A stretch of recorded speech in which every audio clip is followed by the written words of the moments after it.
ക്രിക്കി മലയാളം 2.0 ഏറ്റവും പുതിയ വീഡിയോയിലേക്ക് ഏവർക്കും സ്വാഗതം. യെസ്, അവരൊരു വരവ് അറിയിച്ചിട്ടുണ്ട്. അതൊരു ഒന്നൊന്നര വരവിനുള്ള തുടക്കത്തിന്റെ സൂചനയാണ്. IPL 2025 ഇനാഗുറേഷൻ മത്സരത്തിൽ KKRനെ തകർത്ത് തരിപ്പണമാക്കിക്കൊണ്ട് വിജയത്തുടക്കം കുറിച്ചിരിക്കുന്നു RCB. KKRനെതിരെ ഓൾറൗണ്ട് മികവിലൂടെയാണ് RCB ഈ ഒരു പൊളിച്ചടുക്കിയ വിജയം സ്വന്തമാക്കിയതെന്ന് തന്നെ പറയേണ്ടി വരും. ആദ്യം ബാറ്റ് ചെയ്ത KKR 8 വിക്കറ്റ് നഷ്ടത്തിൽ 174 റൺസായിരുന്നു എടുത്തിട്ടുണ്ടായിരുന്നത്. അവർക്ക് വേണ്ടി ക്യാപ്റ്റൻ അജിങ്ക്യ രഹാനെ, അതെ, ഒരു നായകൻ എങ്ങനെ കളിക്കണമെന്ന് കാണിച്ചു കൊടുക്കുന്ന പ്രകടനമായിരുന്നു അജിങ്ക്യ രഹാനെ നടത്തിയിട്ടുള്ളത്.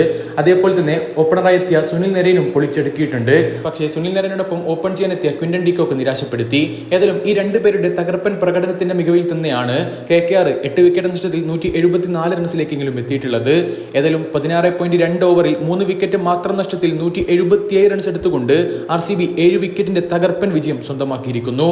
ഫിൽ സാൾട്ട് കഴിഞ്ഞ സീസണിൽ KKRന് വേണ്ടി കളിച്ച മുതലാണ്. പക്ഷേ ഈ ഒരു സീസണിൽ സാൾട്ടിനെ കൈവിട്ട് കളഞ്ഞത് KKRന് ഒരു വലിയ തിരിച്ചടി ആയില്ല എന്നുള്ളത് അവർ ചിന്തിക്കേണ്ടിയിരിക്കുന്നു. ഏതായാലും RCBക്ക് വേണ്ടി തകർപ്പൻ തുടക്കമാണ് ഫിൽ സാൾട്ട് ഇട്ട് കൊടുത്തിരിക്കുന്നത്.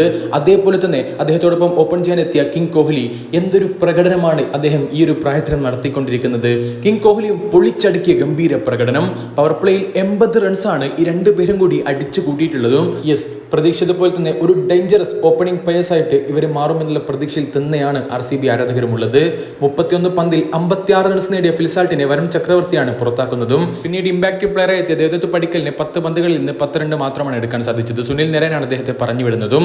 തുടർന്ന് വിരാട് കോഹ്ലിയും രജത് പട്ടിദാറും ചേർന്നുകൊണ്ടാണ് RCBയെ മുന്നോട്ട് നയിക്കുന്നത്. 16 പന്തുകളിൽ 34 റൺസാണ് ക്യാപ്റ്റൻ രജത് പട്ടിദാർ അടിച്ചുകൂട്ടിയത്. ക്യാപ്റ്റൻ പുറത്തായതിനു ശേഷം ലിയാം ലിവിങ്സ്റ്റൺ 5 പന്തുകളിൽ 15 റൺസ് നേടിക്കൊണ്ട് അതേ ആ ഒരു ആക്രമണ ശൈലി തന്നെ തുടരുന്ന കാഴ്ച. അപ്പോഴേക്കും RCB 16.2 ഓവറിൽ 177 റൺസ് നേടിക്കൊണ്ട് വിജയം കുറിച്ചിട്ടുണ്ടായിരുന്നു. കിങ് കോഹ്ലി 36 പന്തുകളിൽ 59 റൺസുമായി ഇപ്പോഴും പൊളിച്ചെടുക്കുന്ന പ്രകടനം തുടരുകയാണ്. യെസ്, IPL 2025 തുടക്ക മത്സരത്തിൽ, ആരംഭ മത്സരത്തിൽ RCBയും കോഹ്ലിയും പൊളിച്ചടുക്കിക്കൊണ്ട് ഒരു ഗംഭീര വിജയം സ്വന്തമാക്കിയിരിക്കുന്നു. ഈ ഒരു വീഡിയോ നമ്മൾ പൂർത്തിയാക്കുന്നതിന് മുമ്പ് ഒരാളുടെ പേര് കൂടി എടുത്തു പറഞ്ഞേ മതിയാവൂ. അതെ, ഒരു ഘട്ടത്തിൽ 200 റൺസിന് മുകളിൽ അനായാസം KKR നേടുമെന്ന് ഉറപ്പിച്ച ഘട്ടത്തിൽ നിന്നും അവരെ 174 ഒതുക്കിയിട്ടുണ്ടെങ്കിൽ RCBയുടെ ബൗളിംഗ് യൂണിറ്റിന് ചുക്കാൻ പിടിച്ചത് കൃണാൽ പാണ്ഡ്യ ആയിരുന്നു.